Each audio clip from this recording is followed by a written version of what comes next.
Good evening, everybody. Welcome to another episode of Songwriting Simplified with me, Jonny Lipsham, here at jonnylipshamstudios.co.uk. Apologies for the small delay there. I was dealing with a connection problem. For some reason, the stream was not encoding to YouTube for some reason. So I think that is fixed now because it now says that the connection is excellent. So that was a little weird. That's the first time that's ever happened. It was just saying, no connection. I was just like, oh, that's a little strange. But yeah, it looks like everything is fine now. I didn't understand the problem, why it was saying no connection, because, every other tab that I have open here is working correctly. So it was not an internet thing. It must have been an encoding thing up to YouTube. So strange things happening. Don't know what's going on there. Anyway, we got 7 people here and 7 likes, and Just Bob has made it. Awesome. That's fantastic. Billy Morgan is here. He was first in the door, restoring his streak, or rather starting a new streak, I would guess. David Barslow is here as well. And we got Daryl Harrison. We got Rich Cresswell here as well.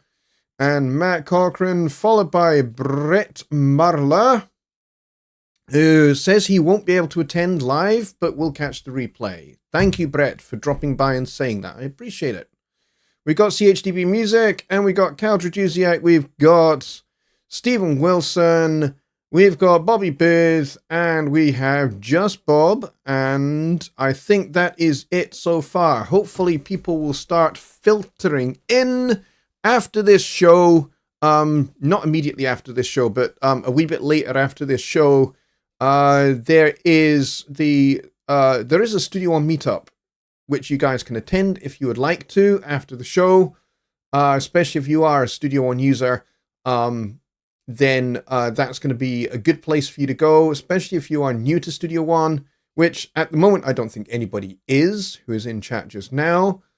But yes, anybody that is new, or if you have something to discuss about Studio One, like a feature request, or something is going down in Studio One, or you're working on new songs or something like that, and you're wanting to talk about those and your experience of working on those songs in Studio One, excuse me, then the Studio One meetup is a good place to be. And my good friend Ziggy runs that, and he does a beautiful job of running that meetup. It's very, very good. So it's very well worth going to. He poses some good questions for us to think about and get some good discussion going. So I would definitely recommend it. It is 1 hour after this show. So this show finishes at 0100 UK time, which would be 7 p.m. Central. So it would be 8 p.m. Central for the show, which would be 9 Eastern. I'm doing my maths here. 6 Pacific time, I think. Mountain time, I think, is 7, I think. Something like that. Anyway, Keith from Radio Top Trumpet is here as well. So, this show, for those of you that don't know, for those of you that are watching but you're not in the chat, if you want to get involved in the chat, the first thing you are going to have to do is subscribe to the channel. So please do that if you'd like to say hello, and if you'd like to ask a question. Because the chat is set to subscriber mode only, and so that is the only way that you're going to be able to get a question in. So please do that. Please hit that subscribe button, hit the notification bell whilst you're at it. You may as well. I mean, it's there. You may as well just, do the both, okay? And then when you do, you'll need to wait a couple of minutes, and then the chat will be open to you. And then you'll be able to ask your question or say hello and, tell us a little bit about yourself and that kind of stuff. And the folks here that are regulars will look after you. They are very, very cool. My moderators will help make sure that I get to not miss your questions. And speaking of which, if you do have a question, then the first thing you'll need to do when you ask the question is type at Jonny Lipsham Studios. Because when you do that, for me, when I look at the chat, because this is my show, it shows my name in red, and then I can pick out your question from amongst all the other chat that goes on. So please do that. And yes, I said do. Because I like saying do. It's a good word, and I think everybody should get that word into at least one song that you write. And in fact, I would even suggest that everyone should write a song about do. For sure, because it can be used in a variety of metaphorical manners. So I would definitely suggest you do that. So I would suggest you do that. In fact. All right, so let us start the show after doing all of that. Let's see. Do we have any questions as yet? We do not have any questions as yet. Thank you, Billy Morgan. He says, when asking a question, put the @ symbol before Jonny Lipsham Studios. There you go. That's the way to do it. And then I see my name in red. And then I can go, aha, that is a question. So, presumably everybody now should have updated to Studio One 7.1. Kyle says he prefers Mountain Dew to Mountain Time. Yes, see, I think the two are synonymous. I think Mountain Dew is Mountain Time. Definitely. So I'm assuming that everybody by now should have updated Studio One, if you are using Studio One, to version 7.1, which was just released just a week ago. Yeah, I know, crazy. Just a week ago. And there are some very useful functions for songwriters. Not a lot for songwriters in this release, but there are a couple of absolute gems. And of course, in Studio One 7, if you're not using Studio One 7, there are a whole slew of stuff, new features for songwriters, including things like the launcher, which is great. It's a fantastic songwriting tool. So even if you're, it's great. It's fantastic. Even if you're not into EDM, it's a great option for you. Because you can play loops, and then you can build an arrangement out of those loops. And you can drag a range of sections from the main song into the launcher itself, and you can build your arrangement that way. And then you can decide how you want things to go, and then you can drag them back into the song and put them in that particular arrangement fashion if you wish. Just Bob says, how do you blend instruments together, even if they share the same frequency space, without losing warmth and character of each instrument? Yeah, that's more of a mixing question. However, it can be, not a songwriting question, but thinking about instrumentals. It can be done from an arranging point of view. So that would be where I would start to begin with. I would start with the arrangement. Now, the thing that you should think about if you're doing instrumentals is, when you're thinking about the arrangement, think about, for example, if you're writing for, let's say you're writing for a horn section, or you're writing for a big band. Just a couple of examples. If you're writing for a horn section or a big band, and let's say you have saxophones, but you also want those saxophone players to play flutes, or you want one of them to play flutes.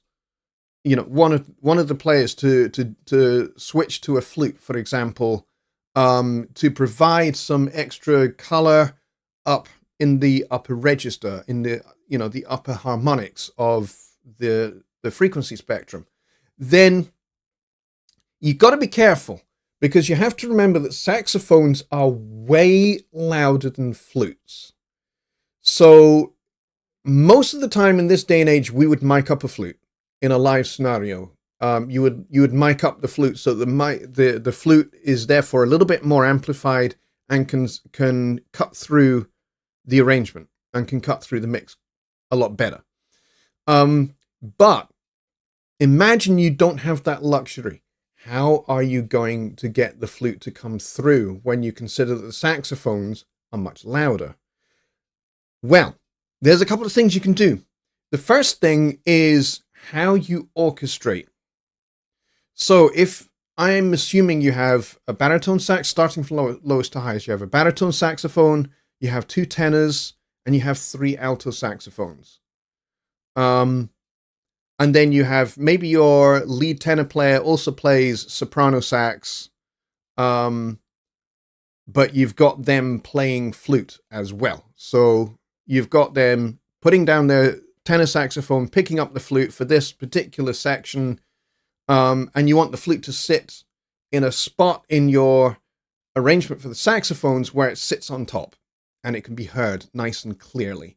So you need to make some sonic space in your arrangement for that. So you need to voice the saxophones a little bit lower, and you need to give them a little bit of a quieter dynamic range. So you can make them blow much more softly just by putting in the appropriate dynamics. So that's kind of first thing, dynamics across your instrumentation. So if you want your flute to cut through, have your flute playing at like a mezzo forte or forte. That's kind of medium loud or loud. And then your saxophones to play piano. That means quietly. And then you would voice them much lower in their register. You got to be careful though, because if you have them voiced too low, saxophones tend to kind of honk a little bit down in the bottom range. Now, sometimes that's a good thing, and you want them to do that. But for the most part, you don't, especially in a section. So let's say you're voicing close voice chords, like this, for saxophones. So you got 1, 2, 3, 4. So maybe you got baritone down the bottom here, tenor 1. Remember, tenor 2 is... let's see, tenor 2, sorry. So we got baritone down here, tenor 2, and then 2 altos, alto 2, alto 1, because remember, the lead tenor player, tenor number 1, is now playing flute. So where are we going to put the flute? So we've got these kind of going on, and you want the flute to sit on top, but not be too far away. So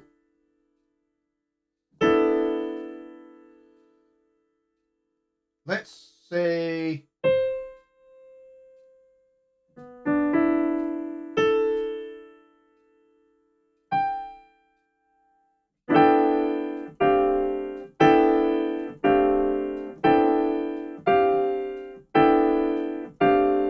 so I've got the flute playing way up the top here.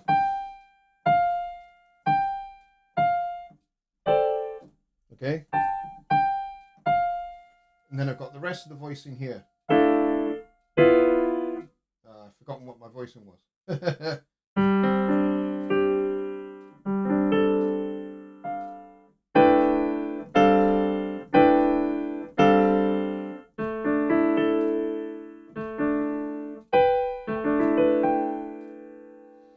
So we got A, D, E, B, with the G at the top. So it's kind of like a G.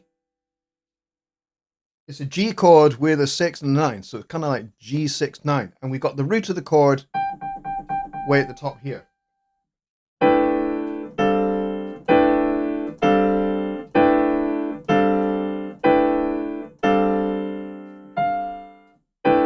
So that flute is going to come through really nicely because it's a major 6th above the upper alto part. So if you get those saxophones playing nice and quietly, and then you have that flute playing a bit louder, now that's going to cut through.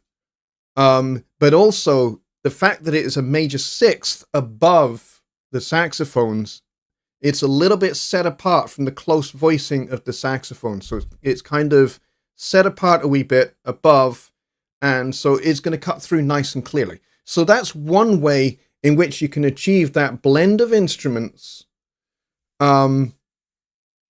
So the thing to think about here is tone color. Depending upon your depending upon your instrumentation, Bob, is how you're going to figure out how to separate things without actually doing any mixing.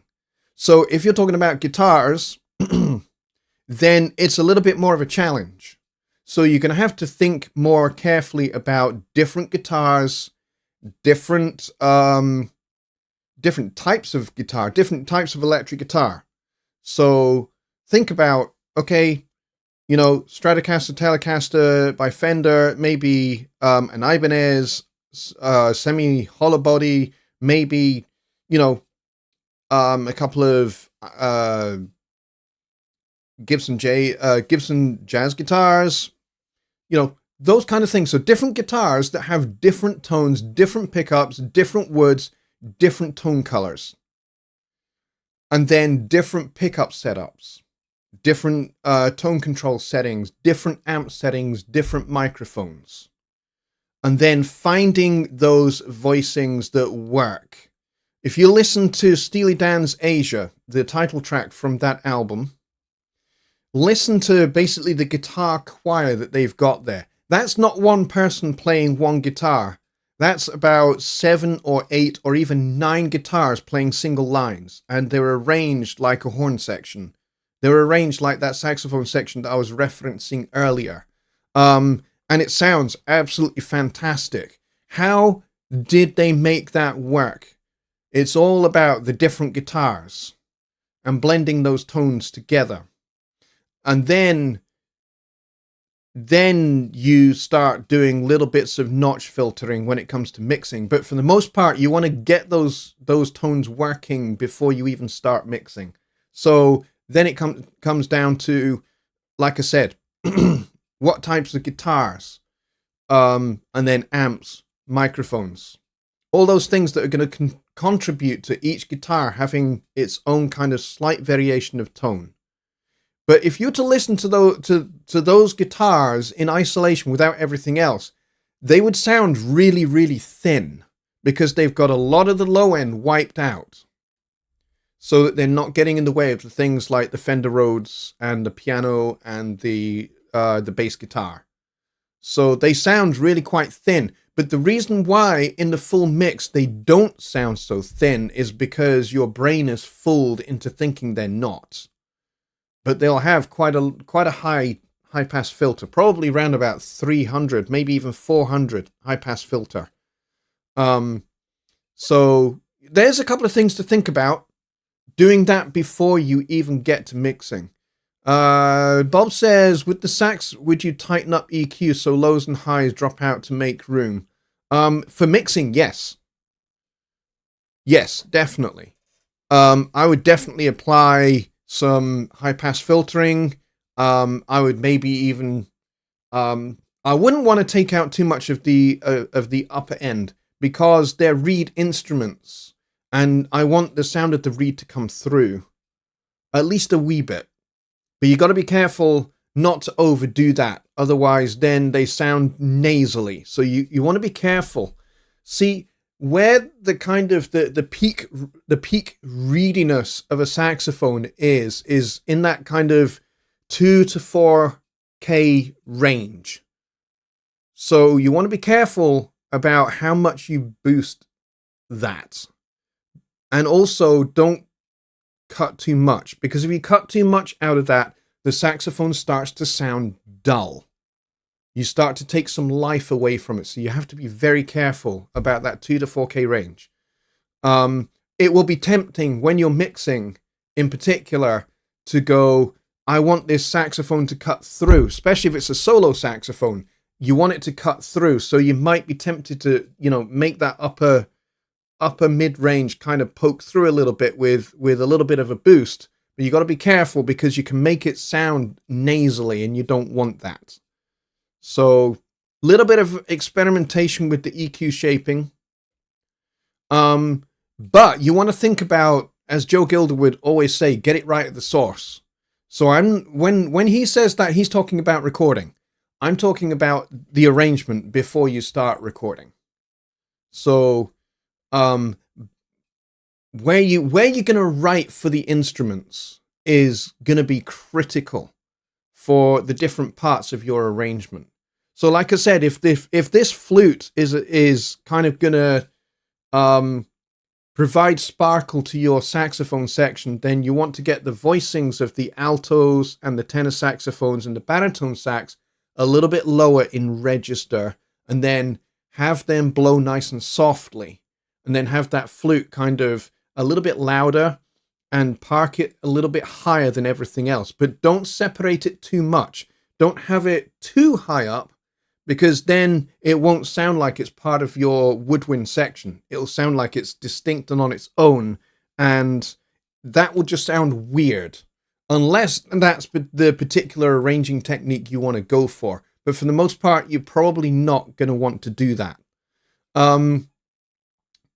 So again, writing for sections is a real challenge. Even if you're not writing for a big band. Even if you're just writing for a horn section for a pop song, like an Ariana Grande song, for example, or I don't know, something by Oasis, and they're doing a live gig for it, and there's a horn section there. A friend of mine's done that recently, where he wrote a bunch of horn arrangements for songs that don't actually have horn arrangements on the record. And so he's writing for a horn section that has tenor saxophone, alto saxophone, trombone, baritone saxophone, which I forgot about there, and 2 trumpets. And the 2 trumpet players doubled on flugelhorns when they needed to. The tenor sax player could switch out to flute if need be, depending upon what was required for the different songs. So think about the style of the song, the emotion of the song. Are you wanting to convey something very emotional, or are you going for something that's a little bit more aggressive? Excuse me. Or are you wanting to go for something that's a little bit more aggressive? If you're wanting an aggressive sound, then you want, you want the musicians to play more aggressively, not necessarily more loudly, but to play more hard, more into the instrument, without actually changing the volume of the instrument. So you can get saxophone players to do that. You can say, this bit I want you guys to blow hard, but at this dynamic level, and they can do that.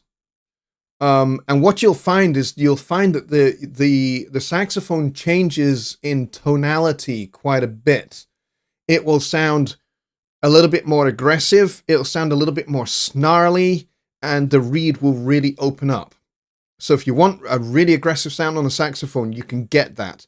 But you can also get that nice, soft kind of Mood Indigo, Duke Ellington kind of sound from a saxophone section as well, by just putting a little less air through the instrument. And you can totally get that. And you'll find that when somebody is playing really aggressively on a saxophone, that the mid-range explodes, the upper mids come out. But when they're playing that kind of soft, Glenn Miller kind of horns, Glenn Miller style saxophone section sound, the lows come out a bit more. The low mids are definitely there. And the upper mids are kind of a little bit tucked, is what you get on a saxophone. So there's some things to think about arranging wise. And of course, open voicing versus closed voicing. What I kind of showed you there was a little bit, kind of the voicing was quite closed. You can certainly open that up by taking that B down at the bottom of this major seventh and putting it on top, and then maybe put the third on top of that as well. Or, really open it up by basically going root 3, 6, 9. And then double the have the 5th down here as well.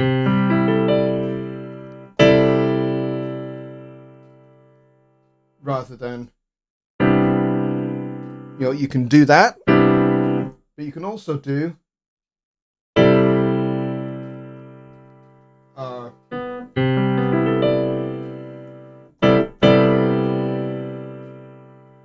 now if you want to get some color, stick that flute back on the top, playing the F sharp on the top there to get the sharp 11 of that chord. Great question.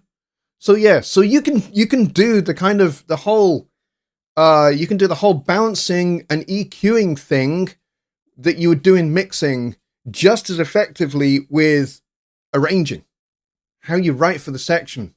Are you getting to play? Sorry, my nose is really itchy. Are you getting them to play close together and soft, or are you getting them to play wide apart and soft, or are you getting them to play closed and loud? Are you going to get them to play loud but low in their register? Because if you get them to play loud and low in their register, that's where you get that honk. So if you want that and you want some percussiveness, so you can get them to, attack the note with a bit more tongue, then you will get a different sound altogether, much more aggressive. And there's some great modern big band charts that were written in the, the 70s and 80s that are a little bit more rock influenced that have that. So you can get that kind of Glenn Miller kind of softly, Moonlight Serenade kind of saxophone sound, but you can also get the big, aggressive, shouty sound of a modern rock big band chart. So yeah, different things for different contexts, I guess. Bob says, thank you. Instrumentals have lead melodies acting like vocals. This to me helps clarify the details of sound and their relationships. Like guitar, same strumming, add more pick into the dig of the strings. Yes, exactly. There are so many different sounds you can get from a guitar just by how much you dig into the strings, and then, like you can do the whole palm mute thing as well that provides a completely different sound. And then you can really attack the strings and get another totally different sound. And so it is with a horn section. You can get you can voice it so that if you want that really kind of, you want a horn section that's going to smack the listeners in the face, Tower of Power style, then you've got to get trumpet players that can play extreme upper register notes, because those are the notes you're going to need. And then you're writing much higher up, voicings, like,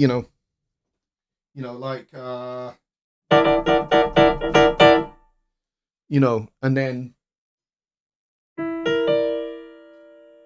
let's make that sharp. And then double that sharp 9 on the top with another trumpet.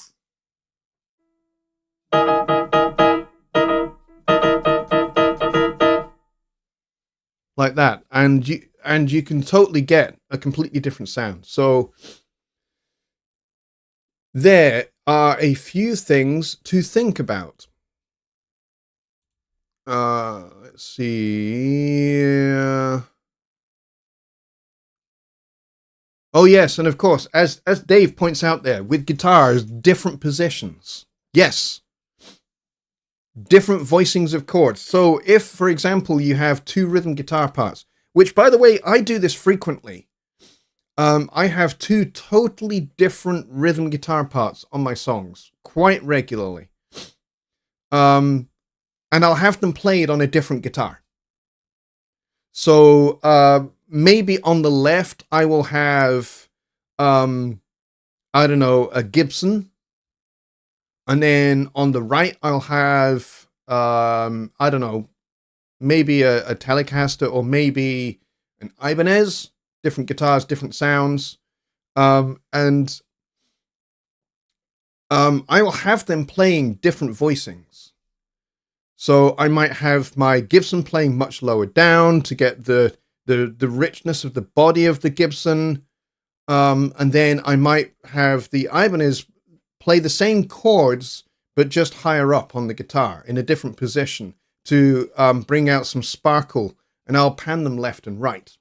So I'll have the lower guitar on the left, the higher guitar on the right, and then maybe I will get them to do 2 tracks each. So I'll get them to do, 2 passes, and like have the 2 low guitar parts on the left, the 2 upper guitars on the right, or something like that. Or maybe I'll have, one on the extreme left, one on the extreme right, and then the other 2 kind of a little bit more towards the middle, but still kind of left and right.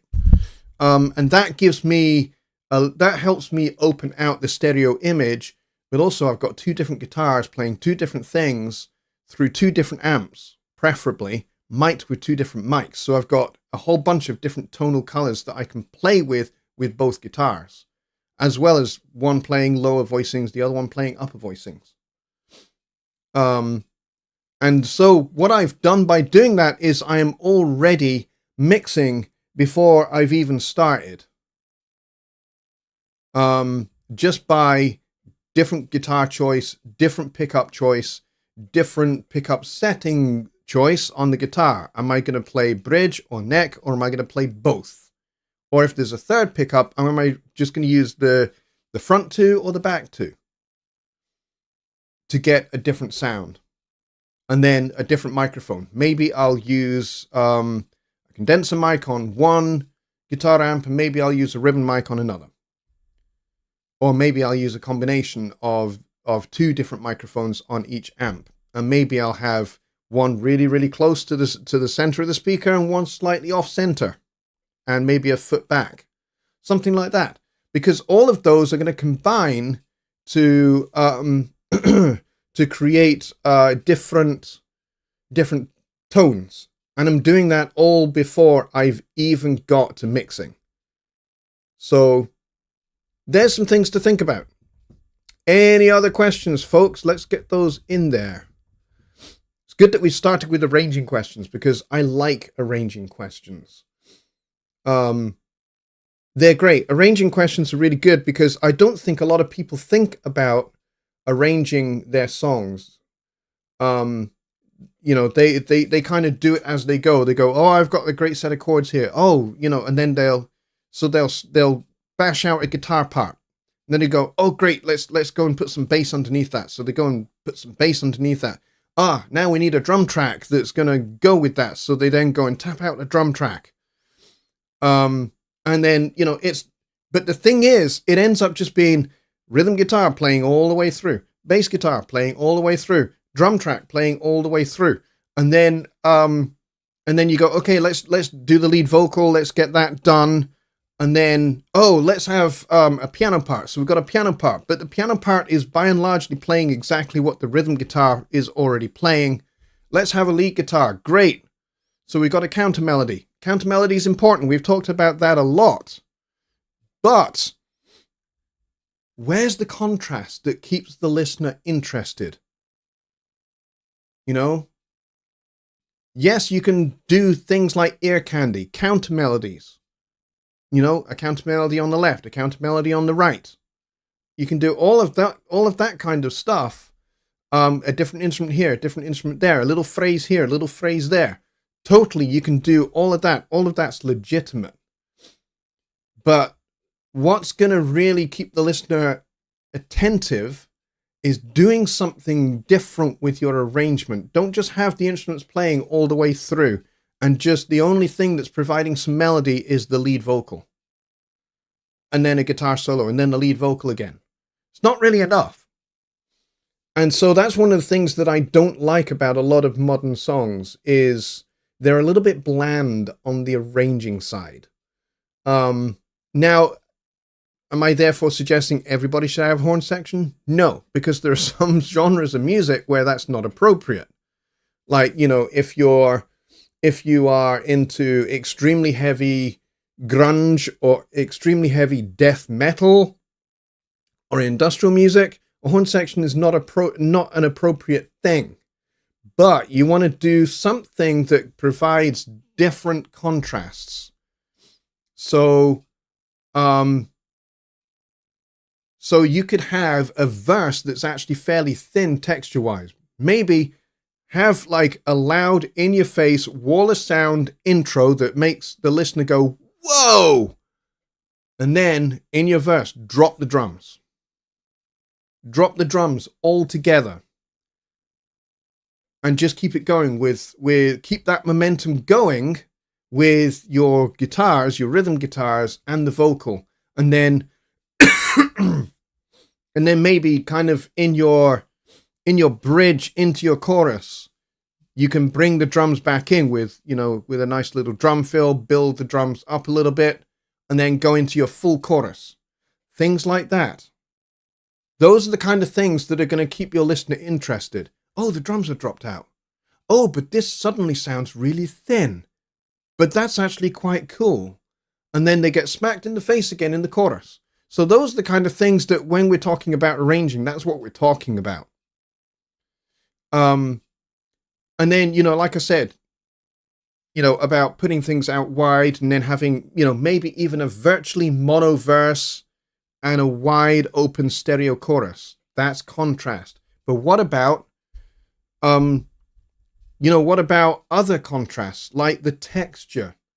Wall of sound thick for chorus, really, really thin texture for the verse, stuff like that. And that's where things like dropping out the bottom end, dropping out the bass can be very, very effective. Dropping out the drums can be very, very effective. Even if all you do is just drop the bass and the kick drum and just have the drummer play hi-hat and snare. So the backbeat is still going to keep that forward momentum, but you don't have the kick drum, you don't have the bass guitar. So you lose that low end punch, and then you bring it back in for the bridge, building up into the chorus. And then you get the drummer on the ride cymbal for the chorus, and then back onto the hi-hat for the verse. Those are kind of standard, but there's other things you can do with that, so the listener has different expectations.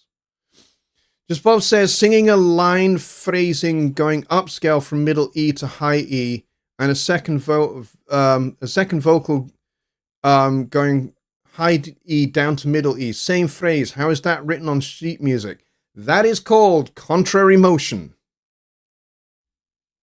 That is called contrary motion. So we can do this with Notion Mobile, because it's dead easy for me to load this up. Hang on 1 second.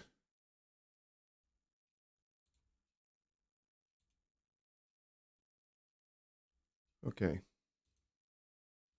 Let's go new. We'll bring in a piano because piano is just handy. And we'll zoom this in so that everybody can see. Okay. So, Notion Mobile. How do we do this? In fact, maybe I should just do this with one voice. With a single line stave, but it's okay. Hang on a second. All right, so now in Notion, you have to write this with two voices. So let's do this with eighth notes. So we're going to go from a middle E up to a high E. I'm going to do this in voice 1.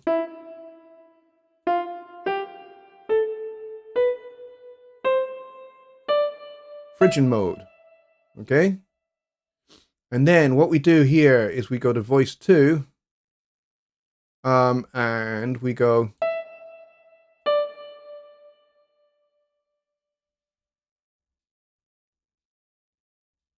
Come on.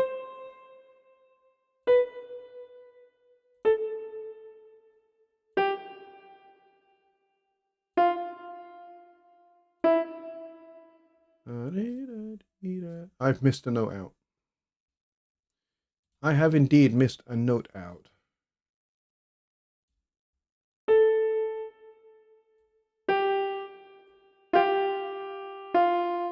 go. And then let's go back and add that 8th note in.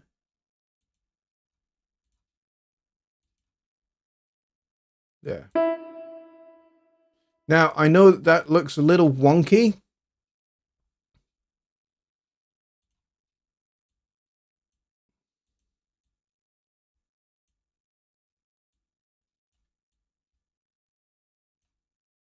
So let's make it look a little less wonky.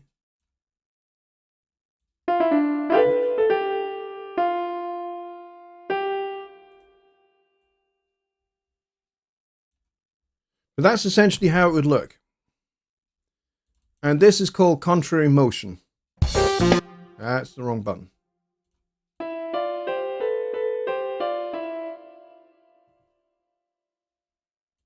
All right. So we got voice 2 starting from above and going down, and then we got voice 1 going in the opposite direction. Okay, so you can hear they actually cross over. There's a crossover point here. All right, so that's basically how you would do that.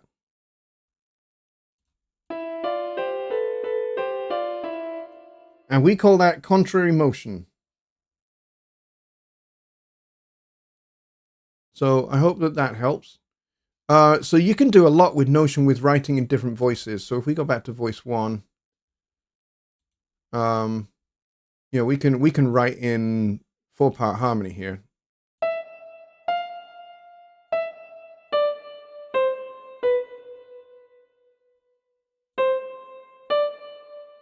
And then let's go voice 2.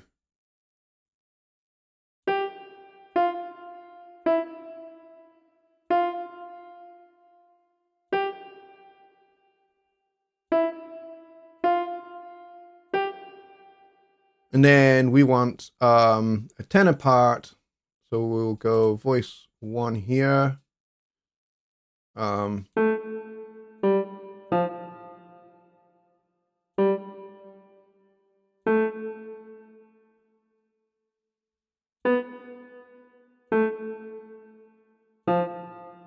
Actually, that last note there is not going to work. Oh, it might. It might.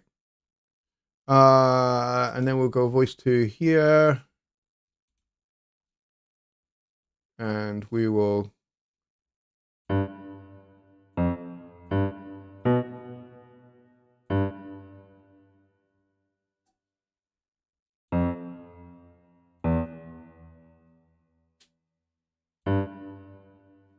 And we'll see what that sounds like. Yeah, it kind of sounds a bit weird.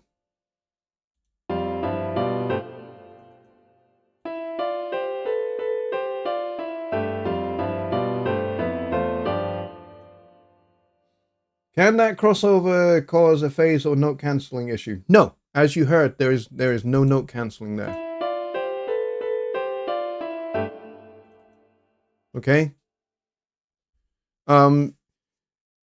Seeing as this is on a piano, if you have voice 1 and voice 2 both on the same note, let's show you this.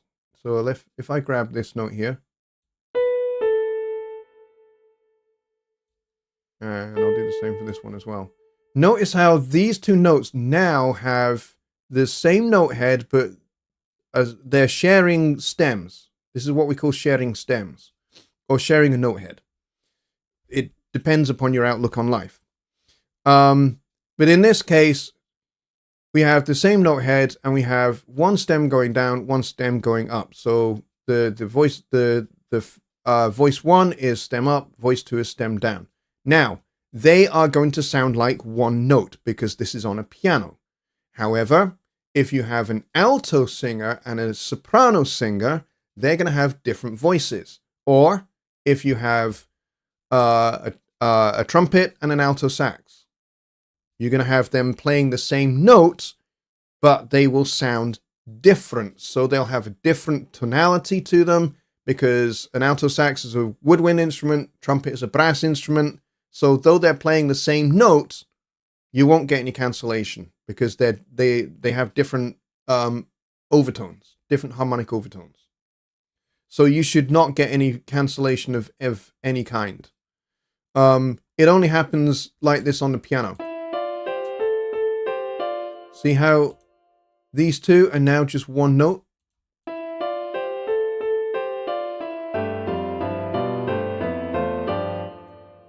Okay? So these two notes here are just one note. Even so, technically, I would be using two hands and two fingers from a finger from each hand playing the same note if I was just playing that on the piano. So it would only sound like one note. But if you have different instruments playing that one note, then you're not going to get any note cancelling. It's only going to happen on the piano because they're both playing the same note and the hammer is striking the same string once at the same time. So that would answer that question. All right, so we got about 8 or 9 minutes left. So I'll be very happy to take some more questions if you guys are still up for that.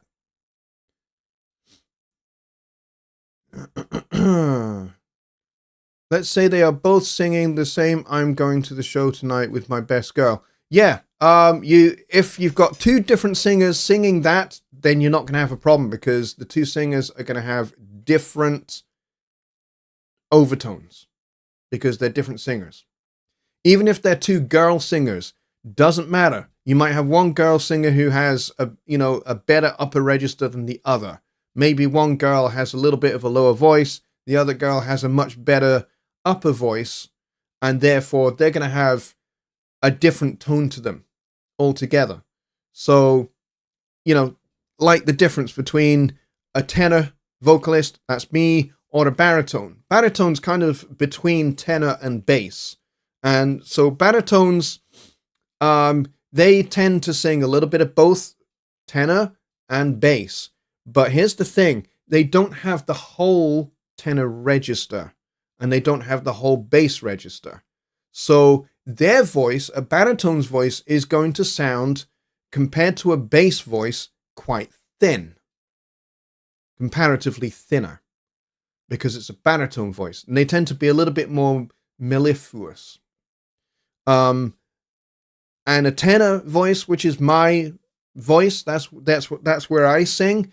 I have a really strong high register. I don't have a very strong low register. My low register is weak. And so this means that if I'm singing low and a bass singer or a baritone singer is singing high for them and we sing the same note, it's going to sound different. Even though it's fundamentally the same note, it's going to sound different. Equally, if I sing high in my register, very high in my register, like I can do, and an alto singer, a female alto singer, sings the same note as me, for me, I'm singing high, she's singing low for her, or low-ish for her, because I can actually go up into alto register pretty comfortably. I've always been able to sing high. And so what that means is, for me, I'm singing high. For her, she's singing comfortably in her middle range. A lot less effort. So you're going to get different overtones. So all to do with the harmonic series. So those are things to think about. If you have a good understanding of the harmonic series and how it works and how different overtones are brought out by different instruments and different voices, then you can actually save yourself a lot of time when it comes to mixing. So it's a good thing to think about. But those are great questions, Bob. Thank you very much for giving me a string of really, really good questions. That's really, really great. So feel free, folks, if you have questions for Songwriting Simplified, then just ask away, just like Bob did, okay? He had some really interesting arranging questions. So I'm always happy to take those kind of questions. Even if we're not talking about melody writing, we're not talking about harmony writing, and we're not talking about lyrics. Those are all legit subjects that we can talk about here on this show as well. But yeah, please do feel free to ask questions. You don't have to just sit here and kind of listen passively. You can ask questions, and I'll do my best to answer them. All right, so that's going to be it, I think, because I don't see any more questions unless somebody is furiously typing a question, because we've got 5 minutes left. Dave says Manhattan Transfer vocals, for example. Yeah, they did a really good, a really entertaining, I'm going to call it entertaining, version of Weather Report's Birdland. Which you either really like or you really don't like. Personally, I think it's just different. It's just a different arrangement of that song. But it was really good, really successful. It worked. It worked nicely. And they did it all with vocal harmonies. And it worked. It worked really nice. Compare that to the arrangement that was done for the Buddy Rich Band, which is, again, a great arrangement. And actually, you get to see Buddy Rich, who is essentially a big band swing drummer, playing a funk backbeat, and boy, can he play a funk backbeat. My gosh, Buddy Rich playing that backbeat, it is a thing of beauty.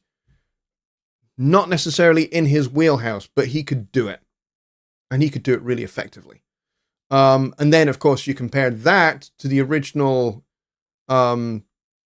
recording on the Heavy Weather album. So I recommend, if you want to hear kind of 3 different arrangements of exactly the same tune, look those up on YouTube. So Birdland by Weather Report, listen to the original tune on the Heavy Weather album, and then Buddy Rich, Birdland. There are several great live videos of the performance of that song, and then Manhattan Transfer. Check out what they did, because they actually gave it some lyrics as well. So, and of course, why is it called Birdland? Because Birdland is a jazz club in New York City that was originally named Birdland in honor of Charlie Parker, because Charlie Parker's nickname was Bird. And so the club was opened originally in 1949. And it moved venues from its original venue. I think it moved in the mid 60s, like maybe 1965 or something. It moved to its current venue, which is, it's been there ever since. And it is pretty much the world famous Birdland Jazz Club. And so, yes, it was called Birdland in honor of the alto sax pioneer Charlie Parker, who is a hero of mine, by the way. So that's why that tune is called Birdland. It's meant to kind of invoke the jazz club. All right, let's see. Dave Barslow says Buddy Rich did a great piece on the Lucy Show. I think I have seen that on YouTube. Just Bob says, for a future show, why does bluegrass monotone harmonies sound incredible and like lush harmony? Great question. I don't think it's because they're monotone. I think it's because you have fewer harmony parts, but a lot of motion. Bluegrass actually has, when you think about its, you've got several kind of melodies kind of going on at the same time. Which is actually similar in that respect to Dixieland jazz. Dixieland from that part of the United States and from St. Louis and all around that area has the same kind of idea. It's what we would call contrapuntal music, counterpoint. Lots of different melodies going on at the same time. And they kind of crisscross over each other and the great skill of both bluegrass and Dixieland is the musicians listen intently to each other to make sure they don't run into each other and, cause a train wreck. I mean, train wrecks do happen, but for the most part, they kind of listen to very clearly steer out of each other's way. And there is a skill to that. And there is also technique to that as well. And all of that has its roots in the Baroque period. So if you want to listen to good counterpoint, good contrapuntal music, listen to some of the fugues and toccatas by Johann Sebastian Bach, or some of his concertos actually, because you'll hear counterpoint, lots of several different melodies going on at the same time, and then you can compare that to bluegrass, and then you can compare both of those to Dixieland jazz. But that is a great question, and we can explore counterpoint because I think that's kind of at the root of those kind of things. Definitely in a future show, for sure. Great suggestion.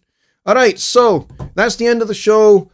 In 1 hour's time, Ziggy has his meetup. There is a link there for you, provided by both Kyle and Billy. So if you want to go and join that, then please do.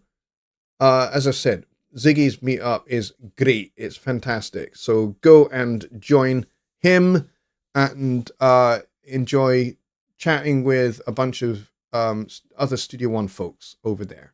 So please go join that in an hour's time. Go grab a cup of tea, coffee, snacks, beer, wine, whatever it is you want to do. I will not be doing either of those because it will be 2 o'clock in the morning and I have to work at like 10 a.m. I don't mind staying up, but drinking beer and wine at that time of the night is not a great idea. All right, folks, we'll call it there. Good night, and I will see you on Sunday for Sunday Night Live, where I'll be taking your Studio One questions. So have a think about Studio One questions and Studio One topics. Get them in the chat then. Please hit the subscribe button. Please hit the like button. Select the notification bell and hit all notifications. That way you won't miss either Sunday's show or some of the other videos that I've got coming up throughout this year. I have a load of videos coming out this year. It's going to be awesome. Good night, everybody.